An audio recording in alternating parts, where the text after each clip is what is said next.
मन सुंदर में नाहर जैसे ही अग्नि के हाथों में रिपोर्ट दिखता है तो नाहर कहता है कि अग्नि रिपोर्ट रहा, उस रिपोर्ट से पता चल जाएगा कि तुम्हारे पेट में जो बच्चा है उसका बाप कौन है। अग्नि काफ़ी ज़्यादा डर जाती है। अग्नि सोचती है कि अगर इसमें नाहर ने देख लिया तो रूही और नाहर के बच्चा है तो नाहर को रूही की याद आ जाएगी। जब नाहर रूही के करीब आता है तो नाहर को कुछ कुछ चीज़ें याद आने लगती हैं। रूही को जैसे ही पता चलता है कि मेरे नज़दीक आने पर नाहर जी को कुछ कुछ चीज़ें याद आने लगती हैं तो रूही नाहर के आसपास ही रहना पसंद करती है ताकि नाहर को याददाश्त वापस आ जाए। सोची नहीं थी कि इसमें उल्टा रूही का ही जीत हो जाएगा। अग्नि पहले तो यह सोच करके बताती है कि माँ बनने वाली हूँ ताकि नाहर उसे अपना ले, उसे गले लगाए, लेकिन नाहर को सब कुछ याद है।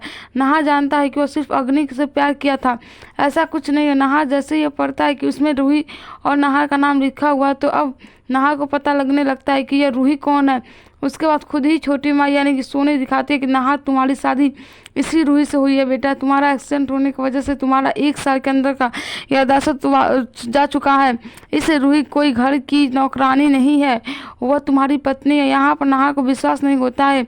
नाहर को यकीन आने में थोड़ा तो समय लगेगा, याददाश्त आने में, लेकिन रूही जब नाहर को सेवा करती है तो नाहर को सारा कुछ याद आने लगता है कि मैं शादीशुदा हूँ, मेरी पत्नी है। नाहर को जैसे ही याददाश्त आता है तो नाहर का बच्चे से मोह माया बिल्कुल ही हट जाता है, जिसकी वजह से रूही के करीब आ जाता है।